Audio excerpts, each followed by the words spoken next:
Hello students, welcome to Surajit Manna creations. Surajit Manna creations YouTube চ্যানেলে তোমাদের সবাইকে সুস্বাগতম। আমি তোমাদের জন্য এই ভিডিওতে ফার্স্ট সামেটিভ ইভ্যালুয়েশন 2024 তথা ফার্স্ট ইউনিট টেস্ট 2024 তথা প্রথম পর্যায়ক্রমিক মূল্যায়ন 2024-এর ভূগোলের ক্লাস 6-এর ভূগোলের 2 সেট প্রশ্নপত্র সহ উত্তর আলোচনা করছি। আমি আগেই তোমাদের আগের ভিডিওতে বা গত ভিডিওতে ক্লাস 6-এ যে গত ভিডিওতে আমি সিলেবাস দেখিয়েছিলাম, নম্বর বিভাজন দেখিয়েছিলাম আর এক সেট প্রশ্নপত্র সহ উত্তর আলোচনা করেছি এবং প্রথম পর্যায়ক্রমিক মূল্যায়নে কোন কোন অধ্যায়গুলো পড়তে হবে বা কোন কোন অধ্যায় থেকে তোমাদের প্রশ্ন আসবে সেগুলো ভিডিও আকারে ছেড়েছি। তার লিঙ্ক তোমরা এই ভিডিওর ডেসক্রিপশানে প্লেলিস্টে লিঙ্ক থাকবে, ওখানে গিয়েও দেখে নিতে পারো। এখন আমি তোমাদের জন্য দুটো সাজেশান ভিত্তিক প্র্যাকটিস সেট 2 এবং 3 নম্বর অর্থাৎ দুটো সেট প্রশ্নপত্র সহ উত্তর আলোচনা করছি। তার আগে তোমাদের কাছে অনুরোধ, ভিডিওটি কেমন লাগলো বা ভিডিওটি তোমাদের কাছে যদি ভালো লাগে বা ভালোই নাই বা লাগে অবশ্যই কমেন্ট বক্সে কমেন্ট করো, ভিডিওটিতে একটা লাইক দাও এবং যারা ভিডিওটি শেয়ার করেছো বা শেয়ার করতে চাও তারা অবশ্যই শেয়ার করে তোমার বন্ধু বান্ধবীদের প্রশ্নপত্র সহ উত্তরগুলি জানাতে সাহায্য করো। প্র্যাকটিস সেট একে আগে আমি প্রশ্নপত্রটি শুধু দেখাচ্ছি, তারপর আমি প্রশ্নের উত্তরগুলো আলোচনা করব। একে থেকে সঠিক উত্তরটি নির্বাচন করো। এখানে 3টি প্রশ্ন করতে হবে, প্রতিটি প্রশ্নের মান 1। প্রথম প্রশ্ন, তারার উষ্ণতা প্রচণ্ড বেশি এবং বেশ উজ্জ্বল, তার রং হয় সাদা, হলুদ, নীল, লাল। পৃথিবীর আকৃতি গোলাকার, ন্যাসপাতির মতো, কমলালেবুর মতো, জিওডের মতো। 3 নম্বর প্রশ্ন, ভারতের প্রথম প্রমাণ দাগিমা কলকাতা, এলাহাবাদ, পাটনা, দিল্লি শহরের উপর দিয়ে কল্পিত। 2 দাগে শূন্যস্থান পূরণ করো। এখানে 2টি প্রশ্ন করতে হবে, তার মধ্যে প্রতিটি প্রশ্নের মান 1। ভারতের মূল ভূখণ্ডের দক্ষিণতম বিন্দু। 2 নম্বরে সৌরজগতের বৃহত্তম উপগ্রহের নাম হলো ড্যাশ। 3 দাগে অনধিক 30টি শব্দে উত্তর দাও। ভারতে এমন 4টি রাজ্যের নাম লেখো যাদের উপর দিয়ে কর্কটক্রান্তি রেখা বিস্তৃত হয়েছে। 4 নম্বর প্রশ্ন, অনধিক 50টি শব্দে উত্তর দাও, অর্থাৎ 2 মার্কের একটি প্রশ্ন করতে হবে। সৌরজগৎ বলতে কী বোঝো অথবা গ্রহাণুপুঞ্জ ও উল্কাকি, এই দুটোর মধ্যে যে কোনো একটা প্রশ্নের উত্তর তোমাদের করতে হবে। আর অনধিক 40টি শব্দে উত্তর দাও, এটা 5 মার্কের। ভারতের উপদ্বীপীয় মালভূমি অঞ্চলের ভূপ্রাকৃতিক বৈশিষ্ট্যের বিবরণ দাও। এবার উত্তরগুলো লক্ষ্য করো। প্রথম প্রশ্ন, তারার উষ্ণতা প্রচণ্ড বেশি এবং বেশ উজ্জ্বল, তার রং হবে সাদা, হলুদ, নীল, লাল। সঠিক উত্তরটি হলো তারার উষ্ণতা প্রচণ্ড বেশি এবং উজ্জ্বল, তার রং হয় সাদা। অপশান এতে রয়েছে। 2 নম্বর প্রশ্ন, পৃথিবীর আকৃতি গোলাকার, ন্যাসপাতির মতো, কমলালেবুর মতো, জিওডের মতো। সঠিক উত্তরটি হলো পৃথিবীর আকৃতি, অপশান ডিতে জিওডের মতো। 3 নম্বর প্রশ্ন, ভারতের প্রমাণ দাগিমা কলকাতা, এলাহাবাদ, পাটনা, দিল্লি শহরের উপর দিয়ে কল্পিত। সঠিক উত্তরটি হলো অপশান বিতে এলাহাবাদ শহরের উপর দিয়ে কল্পিত।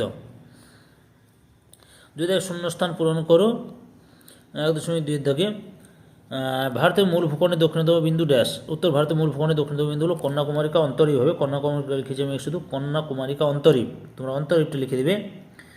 2 নম্বর প্রশ্ন হচ্ছে, সৌরজগতের বৃহত্তম উপগ্রহের নাম হলো ড্যাশ। সৌরজগতের বৃহত্তম উপগ্রহের নাম হলো টাইটান।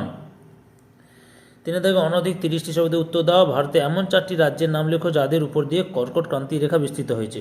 উত্তর, ভারতের গুজরাট, রাজস্থান, মধ্যপ্রদেশ, ছত্তিশগড়, পশ্চিমবঙ্গ রাজ্যগুলির উপর দিয়ে কর্কটক্রান্তি রেখা বিস্তৃত হয়েছে। 4 দাগের প্রশ্ন, অনধিক 50টি শব্দে উত্তর দাও। 1 দাগে রয়েছে সৌরঝড় বলতে কী বোঝো। উত্তর, সূর্যের বাইরের অংশে অর্থাৎ ছোটা মণ্ডলে ছোট ছোট বিস্ফোরণ হলে প্রচুর পরিমাণে আয়নিত কণা, গ্যাস, রশ্মি চারিদিকে ছড়িয়ে পড়ে, একে সৌরঝড় বলে। আমেরিকার পদার্থবিদ নরম্যান পার্কার 1958 সালে প্রথম সৌরঝড়ের ধারণা দেন। প্রতি 11 বছর অন্তর এই সৌরঝড় জোরালো হয়।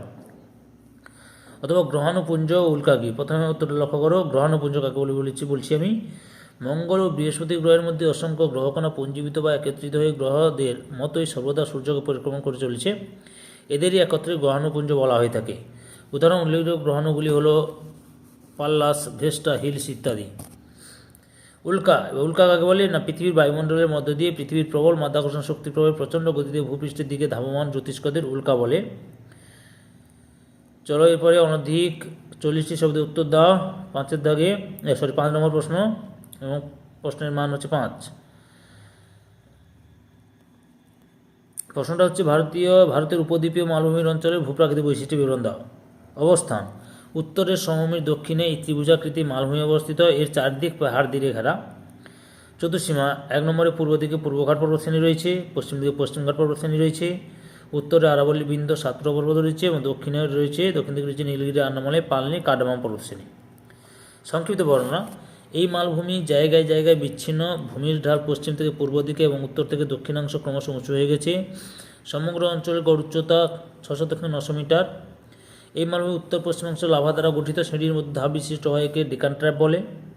নর্মদা নদী এই অঞ্চলকে দুভাগে ভাগ করছে, মধ্যভাগের উচ্চভূমি এবং দাক্ষিণাত্যের মালভূমি। মধ্যভাগের উচ্চভূমি এটি শক্ত শিলায় গঠিত, এখানে মালব, বুন্দেলখণ্ড, বাঙ্গেলখণ্ড, ছোটনাগপুর মালভূমি অবস্থিত। এই অংশ থেকে তিস্তা হবে, একটু স্পেলিং মিস্টেক হয়েছে, তিস্তা, নর্মদা, গোদাবরী, কৃষ্ণা, কাবেরী মহানদীর সৃষ্টি হয়েছে। দাক্ষিণাত্য মালভূমি বিন্ধ্য পর্বত থেকে ভারতীয় উপদ্বীপের দক্ষিণতম বিন্দু পর্যন্ত অবস্থিত। দাক্ষিণাত্য মালভূমি উপদ্বীপীয় মালভূমির মূল ভূখণ্ড। পার্বত্য অংশ পূর্বঘাট ও পশ্চিমঘাট পর্বতমালা। পূর্বঘাটের সর্বোচ্চ শৃঙ্গ আরমাকোন্ডা, পশ্চিমঘাটের সর্বোচ্চ শৃঙ্গ হচ্ছে ভাবুলমালা। এটা ভাবুল হবে, ভাঙ্গুল হয়েছে, ভাবুলমালা হবে, ভয়াকা ভয়াসুল। মালভূমির অংশ: এই অংশে মহারাষ্ট্র মালভূমি, কর্ণাটক মালভূমি, তেলেঙ্গানা মালভূমি অবস্থান করছে। তাহলে 2 নম্বর সেটের 2 নম্বর প্রশ্নপত্র সেটটির প্রশ্নপত্র সহ উত্তর জানতে পারলে। এবার প্র্যাকটিসের 3 নম্বর, প্রথমে প্রশ্নপত্রটা দেখাচ্ছি, তারপরে প্রশ্নের উত্তরগুলো নিয়ে আলোচনা করছি। একে থেকে সঠিক উত্তর নির্বাচন করো। এখানে 3টি প্রশ্ন করতে হবে, প্রতিটি প্রশ্নের মান 1। প্রথম প্রশ্ন: আকাশগঙ্গা হলো একটি নক্ষত্র ছায়াপথ গ্রহ। 2 নম্বর প্রশ্ন: পৃথিবীর সর্বনিম্ন স্থান তুরানের নিম্নভূমি, গাঙ্গেয় বদ্বীপ, মারিয়ানা খাত। 3 নম্বর প্রশ্ন: সৌর দিন ও নক্ষত্র দিনের মধ্যে সময়ের পার্থক্য 4 মিনিট, একটু স্পেলিং মিস্টেক হয়েছে, 4 মিনিট 56 সেকেন্ড হবে, 4 মিনিট 2 সেকেন্ড, 3 মিনিট 12 সেকেন্ড। এর 2 দাগে নিচের প্রশ্নগুলি এক কথায় উত্তর দাও, যে কোনো দুটি। ভারতের বর্তমান রাজ্যের সংখ্যা কত? ভারতের উচ্চতম পর্বতশৃঙ্গের নাম কি? সূর্যের সবচেয়ে কাছের গ্রহের নাম কি? 3 দাগে সংক্ষিপ্ত উত্তর দাও, যে কোনো একটি করতে হবে, অর্থাৎ একটি প্রশ্ন এবং যার মান 2। উপদ্বীপ বলতে কী বোঝো এবং উপসাগর বলতে কী বোঝো? যে কোনো এই দুটো প্রশ্নের মধ্যে যে কোনো একটি করতে হবে। 4 থেকে নিচের যে কোনো একটি প্রশ্নের উত্তর দাও। নিরক্ষরেখার মান কত? অক্ষরেখা দুটি বৈশিষ্ট্য লেখো। 2 নম্বর প্রশ্ন: অক্ষরেখা ও দ্রাঘিমারেখা 3টি পার্থক্য লেখো। 5 দাগে নিচে যে কোনো একটি প্রশ্নের উত্তর দাও। 5 × 1 একটি প্রশ্ন মান 5। ভারতের দীর্ঘতম নদীর নাম কি এবং গঙ্গা নদীর গতিপথ? গঙ্গা নদীর একটি উপনদীর নাম লেখো এবং ভারতকে নদীমাতৃক দেশ বলা হয় কেন? আর 2 নম্বর রয়েছে হিমালয় কথার অর্থ কি? ভারতের দীর্ঘতম হিমালয়ের নাম কি? দুন তোরাই বলতে কী বোঝো? আচ্ছা, এবার উত্তরপত্রটি লক্ষ্য করো, সঠিক উত্তরটি নির্বাচন করো। প্রথম প্রশ্ন: আকাশগঙ্গা হলো একটি নক্ষত্র ছায়াপথ গ্রহ। সঠিক উত্তরটি হলো আকাশগঙ্গা হলো একটি ছায়াপথ, বিতে। 2 দাগের প্রশ্ন: পৃথিবীর সর্বনিম্ন স্থান তুরানের নিম্নভূমি, গাঙ্গেয় বদ্বীপ, মারিয়ানা খাত। সঠিক উত্তরটি হলো পৃথিবীর সর্বনিম্ন স্থান হলো মারিয়ানা খাত। 3 নম্বর প্রশ্ন: সৌরদিন ও নক্ষত্রের দিনের মধ্যে সময়ের পার্থক্য 4 minute 56 second, 4 minute 2 second, 3 minute 12 second. সঠিক উত্তরটি হলো 3 মিনিট 56 সেকেন্ড। 2 দাগের নিচের প্রশ্নগুলি এক কথায় উত্তর দাও, যে কোনো দুটি। ভারতের বর্তমান রাজ্যের সংখ্যা কত? না, বর্তমানে ভারতের রাজ্যের সংখ্যা 28টি। ভারতের উচ্চতম পর্বতশৃঙ্গের নাম কি? ভারতের উচ্চতম পর্বতশৃঙ্গের নাম হলো গডউইন অস্টিন। সূর্যের সবচেয়ে কাছের গ্রহের নাম কি? উত্তর: সূর্যের সবচেয়ে কাছের গ্রহের নাম বুধ। এবার 3 দাগে সংক্ষিপ্ত উত্তর দাও, যে কোনো একটি। প্রথম প্রশ্ন: উপদ্বীপ বলতে কী বোঝো? উত্তর: 3 দিক জলভাগ দ্বারা বেষ্টিত স্থলভাগে উপদ্বীপ বলে। যেমন ভারতের পূর্বে বঙ্গোপসাগর, ভারতের পূর্বে বঙ্গোপসাগর, পশ্চিমে আরব সাগর, দক্ষিণে ভারত মহাসাগর বেষ্টন করে আছে, তাই ভারতকে উপদ্বীপ বলা হয়। ভারত পৃথিবীর বৃহত্তম উপদ্বীপ। 2 নম্বর: উপসাগর বলতে কী বোঝো? উত্তর: 3 দিক স্থলভাগ দ্বারা বেষ্টিত জলভাগকে উপসাগর বলে, যেমন খাম্বাদ উপসাগর।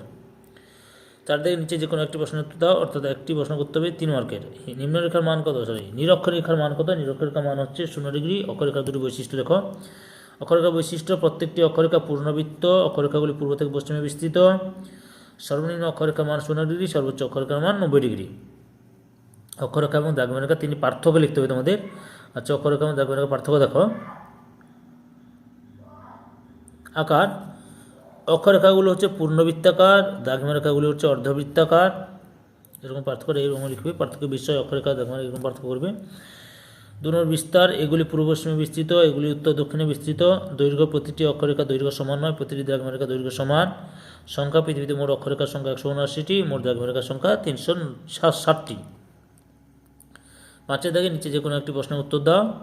আচ্ছা, প্রথম প্রশ্ন রয়েছে ভারতের দীর্ঘতম নদীর নাম কি? গঙ্গা নদীর একটি উপনদীর নাম লেখো। ভারত নদীমাতৃক দেশ ব্যাখ্যা করো। ভারতের দীর্ঘতম নদীর নাম গঙ্গা। গঙ্গা নদীর একটি উপনদীর নাম হলো যমুনা।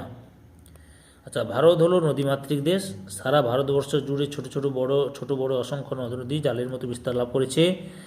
এই নদীগুলি জনজীবনে, কৃষিকাজে, শিল্পে, যাতায়াত ব্যবস্থায়, মৎস্য সংগ্রহে, জলবিদ্যুৎ উৎপাদনে গুরুত্বপূর্ণ ভূমিকা পালন করে চলেছে।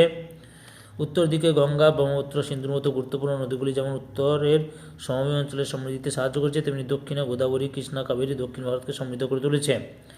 মা যেমন তার সন্তানকে লালন পালন করেন, তেমনি এই নদীগুলো বিভিন্নভাবে ভারতের মানুষের জীবন ধারণের সহায়ক হয়ে ওঠে। তাই নদীকে মাতা জ্ঞান করে ভারতকে নদীমাতৃক দেশ বলা হয়। 2 নম্বর প্রশ্ন রয়েছে, হিমালয় কথার অর্থ কী? ভারতের দীর্ঘতম হিমালয়ের নাম কি? দুন ও তরাই বলতে কি বুঝো? উত্তর, হিমালয় কথার অর্থ বরফের গৃহ। ভারতের দীর্ঘতম হিমালয়ের নাম কি? সিয়াচেন। আচ্ছা, এবার দুন কি এবং তরাই কি রয়েছে প্রশ্ন। দুন কাকে বলে দেখো শিবালিক এবং হিমালয়ের মাঝের উপত্যকাকে দুন বলা হয়। বৈশিষ্ট্য, এই উপত্যকাগুলি সংকীর্ণ অর্থাৎ দীর্ঘ কিন্তু অল্প প্রশস্ত। এগুলি প্রায় সমতল উপত্যকা। উদাহরণ, উত্তরাখণ্ডের দেরাদুন 75 কিমি দীর্ঘ এবং 20 কিমি প্রশস্ত। তরাই শব্দের অর্থ হল স্যাঁতস্যাঁতে ভূমি। সংজ্ঞা, শিবালিক হিমালয়ের পাদদেশের ঘন অরণ্যাবৃত স্যাঁতস্যাঁতে অঞ্চলকে তরাই বলা হয়। বৈশিষ্ট্য, এখানকার ভূমি যথেষ্ট নুড়ি বা কাঁকর বালি মিশ্রিত। এখানে বহু জলাভূমি দেখা যায়। 3 নম্বরে, জলের অভাব হয় না বলে এখানকার মাটি যথেষ্ট আর্দ্র ও ভিজে। তাহলে তোমরা ক্লাস 6-এর ছোটো ছোটো বন্ধু বান্ধবী, তোমরা ক্লাস 6-এর ভূগোলের 2 সেট সাজেশন ভিত্তিক ফার্স্ট ইউনিট টেস্ট অর্থাৎ প্রথম পর্যায়ক্রমিক মূল্যায়ন তথা ফার্স্ট সামেটিভ ইভ্যালুয়েশনের প্রশ্ন সহ উত্তর জানতে পারলে। তোমাদের কাছে এই ভিডিওটি ভালো লাগলে বা এই ভিডিওটি তোমাদের যদি উপকৃত হও বা উপকৃত না হলেও কমেন্ট করে জানিও। ভিডিওটিতে একটা লাইক দাও এবং ভিডিওটি তোমাদের একই ক্লাসে বন্ধু বান্ধবদের শেয়ার করে প্রশ্ন উত্তরগুলো জানতে সাহায্য করো। যারা অলরেডি সুরিতমানা ক্রিয়েশনস চ্যানেলটিকে সাবস্ক্রাইব করেছো এবং এই ভিডিওটি দেখলে তাদের সবাইকে অসংখ্য ধন্যবাদ।